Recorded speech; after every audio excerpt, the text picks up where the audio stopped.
ہم نے آپ کے لیے آپ کے ذکر کو بلند کر دیا ہے، لیکن ہمارے ذمے کیا تھا کہ ہم خاص کر اس نعمت کا شکر ادا کریں، خاص کر محفل میلاد کرانے والوں سے اور سارا سال حضور کا تذکرہ کرنے والوں سے میری چھوٹی سی اپیل درد مندانہ یہ ہے کہ ہمیں غور کرنا چاہیے، ہمیں توجہ کرنی چاہیے، ہمیں خاص اپنے دل اور اپنی روح پر غور کرنا چاہیے کہ یہ جو ہم محفل کرا رہے ہیں حضور کے نام کی، اس میں ہم خالص ہیں، ہمارا اخلاص اس میں شامل ہے، للہیت کا دخل ہے۔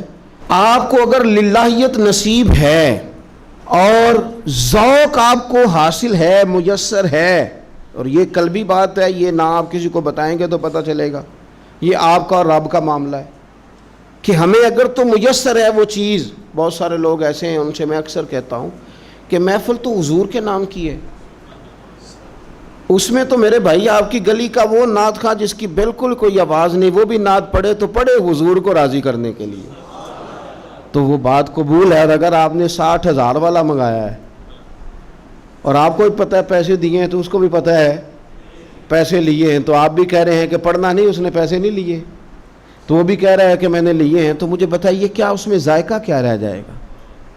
اس میں کیفیات قلبی، یہ تو دکاندار اور گاہک کا رشتہ بن گیا۔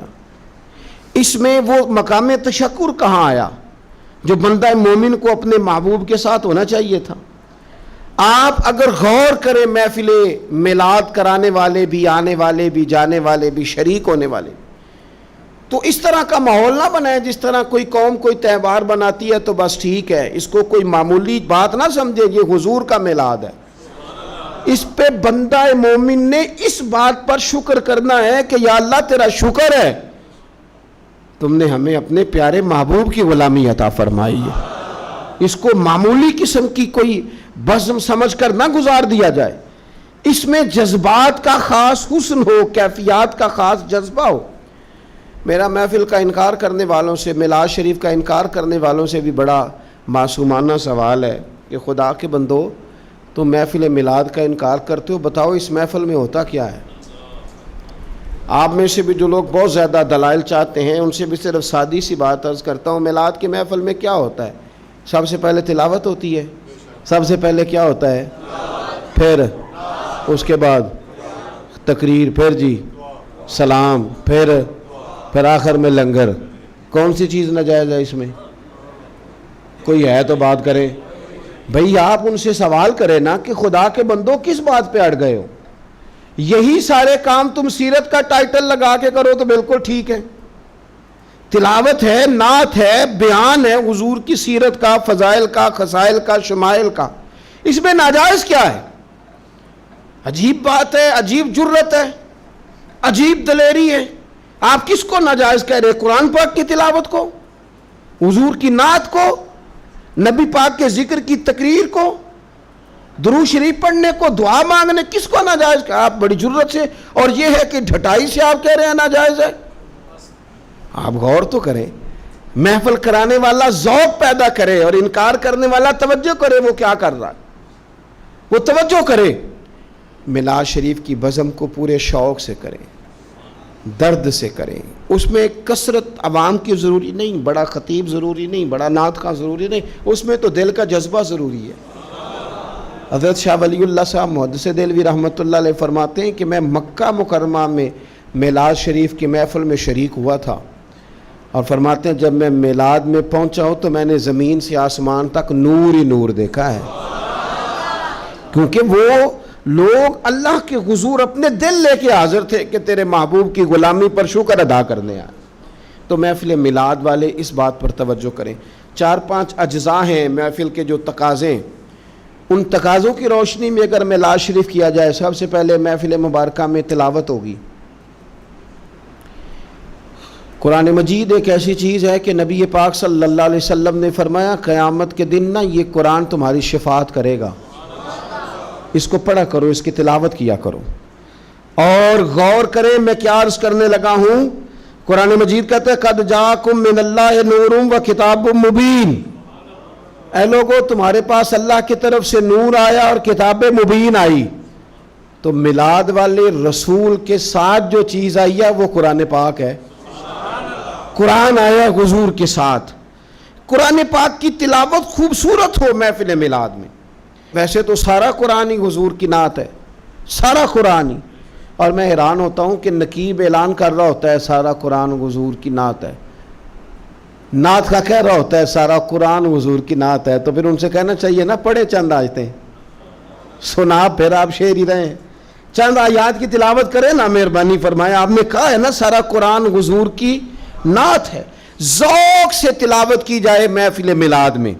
سارا قرآن حضور کی نعت ہے, پر جن میں ذرا خاص وضاحت کے ساتھ حضور کا علم شریف ہے, فضائل ہیں, خصائل ہیں, شانیں. جن آیات میں چہرہ والضحیٰ کا ذکر ہے, زلف واللیل کا ذکر ہے, سینہ علم نشرح کا ذکر ہے, حضور علیہ السلام کی نظر مازاق کا ذکر ہے, جس میں رسول پاک کے علم مبارک کا ذکر ہے, جس میں حضور کی رحمت کے تذکرے ہیں. یہ آیات تلاوت کی جائیں اور اچھا قاری تلاوت کرے, اور پھر تلاوت کر کے ان کا ترجمہ, بالکل سادہ ترجمہ ایک قوم تک پہنچا دیا جائے, تو محفل میلاد میں یہ خوبصورت خدمت ہوگی. یہ میلاد شریف کرانے والے ایک اچھی بات لوگوں تک پہنچائیں گے, اچھے انداز میں قرآن پاک کی تلاوت کر کے. اور یہ بات یاد رکھ لیں, اپنے دل کی تختی پہ لکھ لیں, اللہ کے پیارے رسول صلی اللہ علیہ وسلم نے فرمایا اس قرآن کے ذریعے اللہ قوموں کو عزت عطا فرمائے گا. تو میلاد شریف کے اندر آپ اچھے قراء کو ضرور دعوت دیں, بہترین قرآن مجید کی تلاوت آپ سنیں, اور اچھے انداز میں آپ نبی پاک علیہ الصلاۃ والسلام پر نازل ہونے والی اس کتاب کی تلاوت سن. دوسری بات یہ کہ میلاد شریف میں نعت پڑھی جاتی ہے.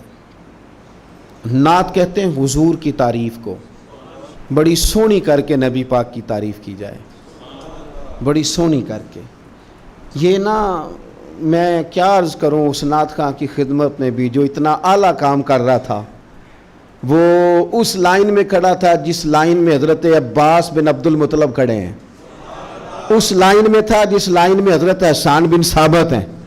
اس صف کا نمائندہ ہو کے کہاں اپنے آپ کو کمزور کر بیٹھا ہے, 20,000 پہ 25,000 پہ, اتنا اعزاز والا کام, اور کہاں اپنے آپ کو گرا لیا اس نے, یہاں تک لے آیا اپنے آپ کو. نعت شریف تو جذبات تھے بندہ مومن کے, اور نعت کے لیے مشہور آدمی کی ضرورت نہیں, ذوق اور شوق کی ضرورت ہے. علاقے کے آپ بچوں کو کہیں وہ حضور کی نعت شریف پڑھیں, نبی پاک کا تذکرہ کریں, سونا کر کے حضور کا ذکر کریں. آپ کو پتہ ہے حضرت عباس رضی اللہ تعالیٰ عنہ نے عرض کی یا رسول اللہ آپ کی نعت پڑھنا چاہتا ہوں, آپ کا قصیدہ لکھا ہے, تعریف لکھی ہے, پڑھنا چاہتا ہوں, پڑھوں؟ تو نبی کریم علیہ السلام سادہ بھی کہہ سکتے تھے پڑھ دو, لیکن حضور نے پتہ کیا فرمایا, یا رسول اللہ آپ کی تعریف لکھی ہے, پڑھوں؟ تو حضور نے فرمایا پڑھیے, اللہ آپ کے دانتوں کو سلامت رکھے. اتنا اعزاز نعت کا, اتنا اجر حضور کی نعت کا. حضرت حسان بن ثابت رضی اللہ تعالیٰ عنہ جو نعت پڑھتے تھے تو وہ نعت کیا تھی؟ کافر معاذ اللہ جو نبی پاک علیہ السلام پر اعتراضات کرتے تھے نا, حضرت حسان بن ثابت شعروں میں ان کا جواب دیتے تھے. حضرت حسان بن ثابت جب نعت پڑھتے تھے, او نعت کا تو اپنا اعزاز تو پہچان یار, تو اپنی عظمت کو تو سمجھ, تیرا درجہ کیا ہے. جب حضرت حسان نعت پڑھتے تھے تو رسول پاک ہاتھ اٹھا کے دعا مانگتے تھے, اے اللہ روح القدس کے ذریعے, اے اللہ جبریل امین کے ذریعے میرے حسان کی مدد فرما. حضور ان کی مدد کی دعا کرتے تھے کیونکہ وہ حضور کی تعریف کر رہے ہیں. تو آپ دیکھیں یہ اعزاز کتنا بڑا ہے, یہ مرتبہ کتنا بڑا ہے. بنو نجار بہت اعلیٰ قبیلہ تھا مدینہ منورہ کا.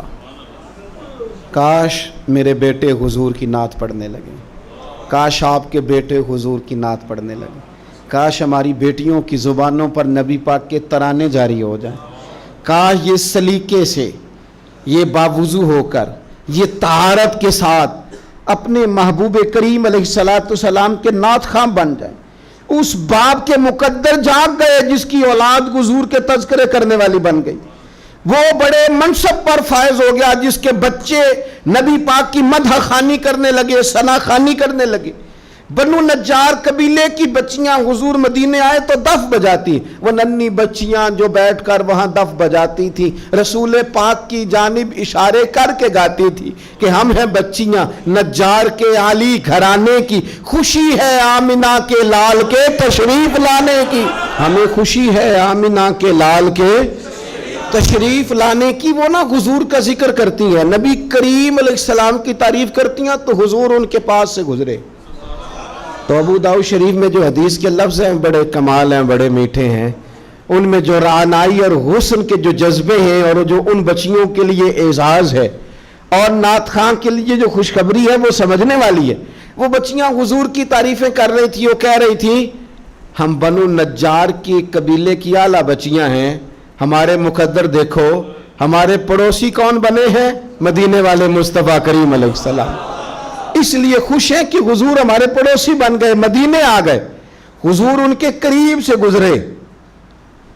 تو ایک جملہ میٹھا ٹھنڈا پیارا حسین ایک جملہ حدیث میں ملتا ہے، حضور نے کہا، نبی کریم ان کے قریب سے گزرے تو ان بیٹیوں کی طرف پلٹ کر دیکھ کر حضور فرمانے لگے میرا رب جانتا ہے کہ مجھے بھی تم سے بڑی ہی محبت ہے، ہن میں اپنی حیاتی تو قربان نہ جاواں، ویکھو محمد محمد پکیندے گزر گئی، اللہ جانتا ہے کہ مجھے بھی تم سے بڑی محبت۔ تو یہ نعت خوانی، نعت پڑھنا، نعت سننا، یہ تو بڑا اعزاز کا کام، یہ تو بڑی فضیلت کا کام ہے۔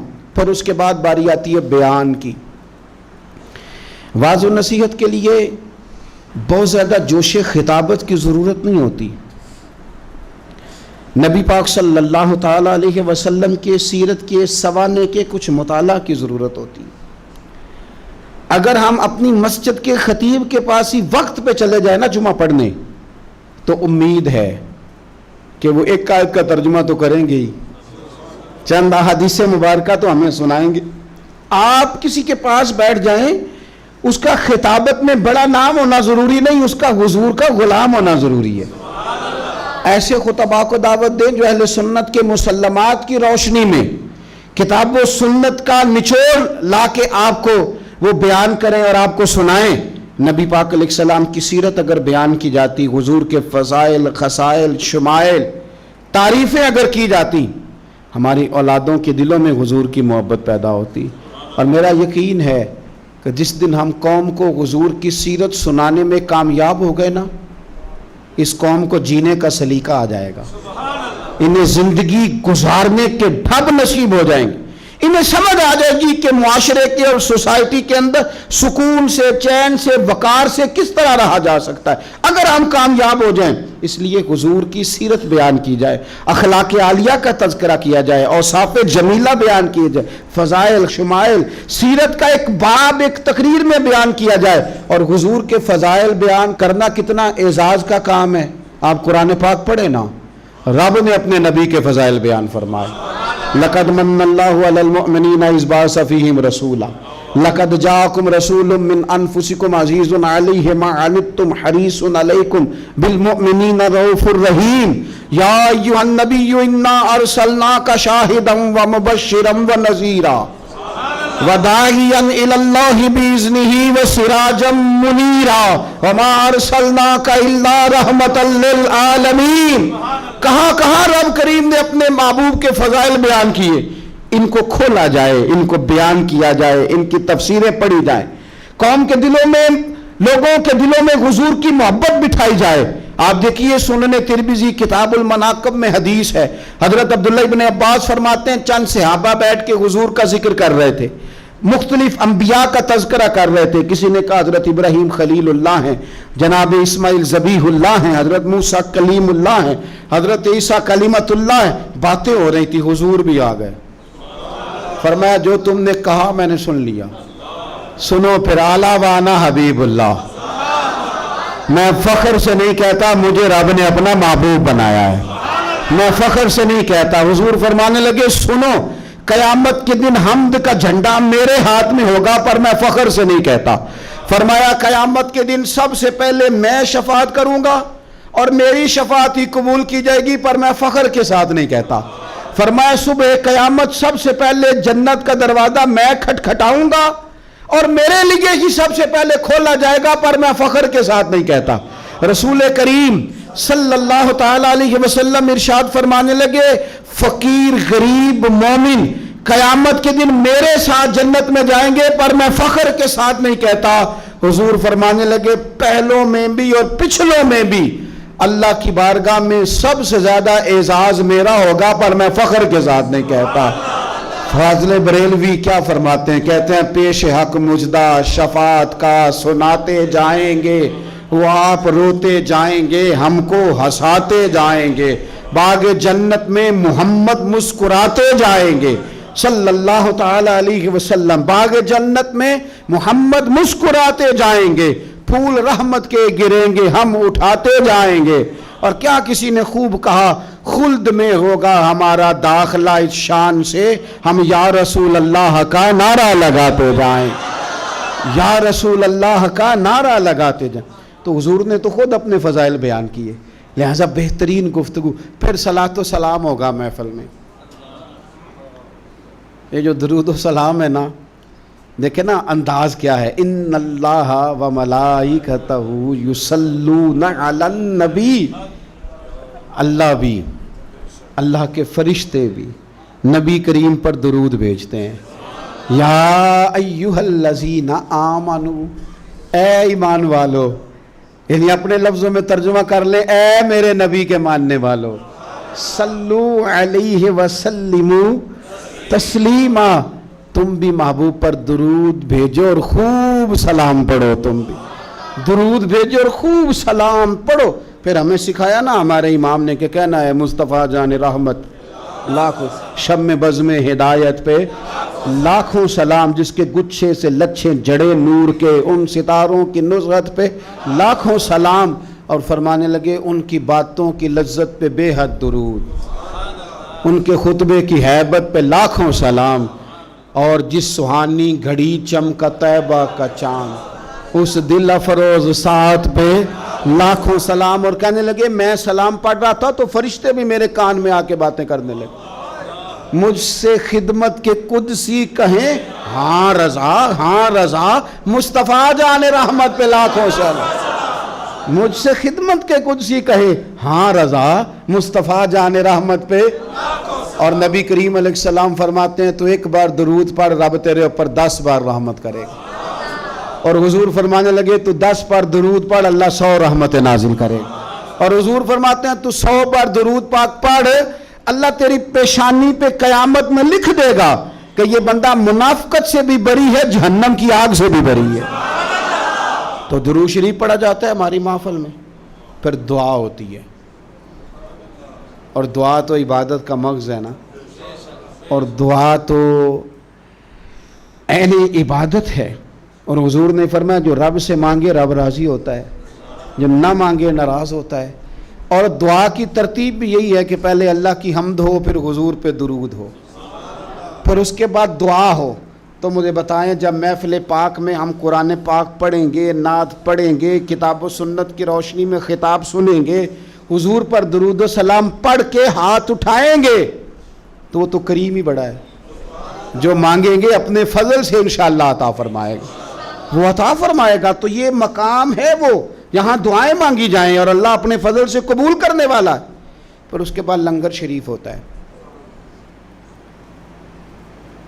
2-3 گزارشات ہیں محفلیں کرانے والوں سے اور میلاد پہ لنگر بانٹنے والوں سے۔ ایک لنگر وہ ہے جو ابا جی کے ختم سے منسوب ہے، یہ میرے ابا جی کے ختم شریف کی روٹی۔ ایک لنگر وہ ہے بزرگوں کے ختم سے منسوب ہے، ایک وہ ہے جو بیٹے کے عقیقے سے منسوب ہے، ایک بیٹے کے ولیمے سے منسوب ہے، ایک لنگر حضور کے میلاد سے منسوب ہے۔ آپ نے صحیح بتانا ہے، ابا جی کے ختم کی روٹی بھی کبھی کسی نے چھتوں سے پھینکی ہے شاپروں پہ ڈال کے، دادا جی کے ختم شریف پہ کھانا پکا ہو تو چھت سے پھینک دیتے ہو لفافے میں ڈال، بچے کے عقیقے پہ، ولیمے پہ، تو میلاد پہ کیوں پھینکتے ہو؟ میلاد پہ کیوں پھینکتے ہو؟ کوئی یہ طریقہ ہے؟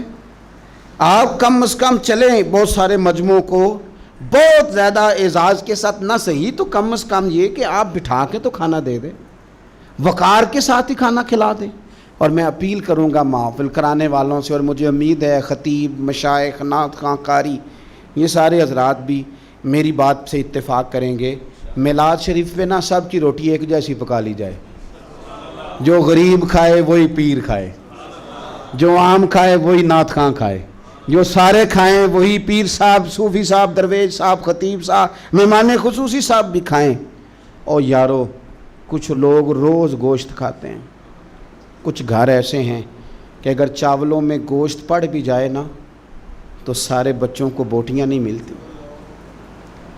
ان گھروں میں بچے نا گوشت کے لیے لڑتے ہیں کہ میں نے بوٹی کھانی یا میں نے بوٹی کھانی، اور باپ پریشان، غریب، کمزور، دور بیٹھ کے دیکھتا ہے کہ میری جیب میں زیادہ پیسے ہوتے تو میں زیادہ گوشت لاتا۔ ایسا نہ ہو کہ ہم میلاد شریف پہ زیادہ گوشت ڈال کے چاول ہم نے پکائے ہوئے ہوں اور اسے پتہ ہو کہ آج بٹھا کے اعزاز کے ساتھ روٹی کھلائی جائے گی، تو اپنے تینوں بچے غریب آدمی ساتھ لے آئے، اور اس کا 3-4 سال کا بچہ جب اسے 3-4 بوٹیاں اکٹھی ملیں تو اپنے ابا جی سے پوچھے، ابا جی آج خیر ہے؟ آج بڑا گوشت مل رہا ہے، خیر ہے؟ تو پھر تجھے میلاد سکھانا نہیں پڑے گا، پڑھانا نہیں پڑے گا، بتانا نہیں پڑے گا۔ اس کا باپ جب اس کے کان میں کہے گا نا، پتر آج راج کے کھا، آج مدینے والے محبوب کا میلاد شریف، آج میلاد ہے، حضور رسول کریم علیہ السلام کی محفل نور میں تو آیا ہے۔ اور سنے نبی کریم نے کیا فرمایا، حضور فرمانے لگے جو بھوکے کو کھانا کھلائے گا نا، اللہ قیامت کے دن اسے جنت کے پھل کھلائے گا۔ وہ بہت سارے لوگ کہتے ہیں میلاد کرتے ہیں غریبوں کو دے دو، تو میں کہتا ہوں ہمارے میلاد کی محفلوں میں پہلے ہی تو غریب آتے ہیں، ہم غریبوں کو تو کھلا رہے ہیں۔ امیر تو اللہ تعالیٰ انہیں توفیق دے، وہ تو سیاسی جلسوں میں جاتے ہیں، وہ تو جاتے ہیں جہاں MNA اور MPA کے جلوس نکلنے ہو تو وہاں جاتے ہیں۔ یہ غریب ہی تو ہیں جو آتے ہیں حضور کے نام پہ پیچھے بیٹھ کر روتے ہیں نبی کریم کی نعت پہ۔ تو لنگر شریف اگر اس تسلسل سے ہو، اس شوق سے ہو، اس ذوق سے ہو کہ بہت سارے غرباء کو میسر آئے اور ان کو کھانے کھلائے جائیں، پیٹ بھر کے کھانے کھلائے جائیں، ہو سکے تو کچھ غریبوں کو کپڑے بانٹے جائیں حضور کے میلاد کے نام پر، ہو سکے تو کچھ کی امداد کی جائے کہ یہ میلاد کا تحفہ ہے تیرے لیے۔ اگر یہ سارے ذوق میلاد النبی پہ لنگر شریف کے نام پر پیدا کر لیے جائیں تو آپ یقین کریں کہ میلاد نہ اس طرح کا بن جائے گا کہ وہ تقریروں سے، باتوں سے اتر کر دلوں میں اترنا شروع ہو جائے گا، اور بہت سارے لوگ ایسے ہوں گے جن کی روحیں وجد کریں گے میلاد آنے پر، طبیعتیں مائل ہوں گی۔ اور میلاد کا سبق بھی یہی ہے، درس بھی یہی ہے، شوق بھی یہی ہے۔ بہرحال یہ پورا مہینہ درود شریف پڑھ کے گزارنا ہے، یہ سارا مہینہ حضور کی نعت سویرے بھی ہمارے گھر چلے، شام بھی ہمارے گھر چلے۔ ہم سویرے گھر سے جائیں تو نعت سن کے جائیں، آتے ہی نعت چلائیں۔ ہم اپنے بچوں کو نعت کے بٹن دبا کے دیں، ہمارے گھروں میں حضور کا تذکرہ ہو، نبی پاک کے ذکر جمیل سے ہمارے گھر آباد اور روشن ہو، ہماری بیٹیاں حضور کے تذکرے کرنے والی ہو، ہمارے ہاں خاص قسم کا ذوق گھروں میں بن جائے۔ حضرت عباس رضی اللہ تعالیٰ عنہ فرماتے ہیں میں گھر کے اندر بیٹھ کے اپنے بچوں کو حضور کا ذکر سنا رہا تھا، حضور کہیں باہر سے گزرے تو میرے نصیب جاگ گئے، حضور نے سنا تو دروازے پہ کھڑے ہو گئے، بات ختم ہوئی، دروازے پہ دستک ہوئی، دروازہ جو کھولا تو حیران رہ گیا، اللہ کی ساری رحمتیں تو میرے دروازے پر موجود ہیں۔ تو قریب محبوب فرمانے لگے چچا میرے تذکرے کر رہے تھے؟ یا رسول اللہ آپ کا ذکر بتا رہا تھا، میں نے بچپن بھی دیکھا، جوانی بھی دیکھی، آپ کے والدین بھی دیکھے، تو آپ کے تذکارے جمیلہ بچوں کو سنا رہا تھا۔ فرمایا چچا مبارک ہو، میری شفاعت تم نے اپنے حق میں ثابت کر لی ہے، اب میں تمہاری سفارش کروں گا صبح قیامت، چونکہ تمہارے گھر میں حضور کا تذکرہ ہوتا ہے۔ خوب نعتیں پڑھیں حضور کی، خوب۔ آپ نعت کا ذوق بنا لیں گے تو زبان پہ جاری بھی ہو جائے گی۔ آپ ذوق بنا لیں نعمتیں بانٹتا جی سمت وہ ذیشان گیا، تو ساتھ ہی منشی رحمت کا قلم دان گیا، انہیں جانا انہیں مانا نہ رکھا غیر سے کام، للہ الحمد میں دنیا سے مسلمان گیا۔ آپ ذوق بنا لیں ان کی مہک نے دل کے غنچے کھلا دی، جس راہ چل دیے ہیں کوچے بسا دیے ہیں، میرے کریم سے گر قطرہ کسی نے مانگا، دریا بہا دیے ہیں، دربے بہا دیے ہیں، ملک سخن کی شاہی تم کو رضا مسلم، تم بھی جس سمت آ گئے ہو نا سکے ہی بٹھا دیے، سکے۔ خوب شوق ہو آپ کے ہاں جہاں جہاں بھی محفل ہو اس محفل میں ضرور شریک ہوں، نعت شریف سنیں، جلوس میلاد شریف کا جہاں جہاں نکلے ادب سے، للہیت سے، شوق سے اپنے بچوں سمیت میلاد شریف کے جلوس میں شرکت کریں۔ اللہ تعالیٰ اس ماہ میلاد کو امت مسلمہ کے لیے باعث خیر و برکت فرمائے۔ آخر دعوانا ان الحمد للہ رب العالمین۔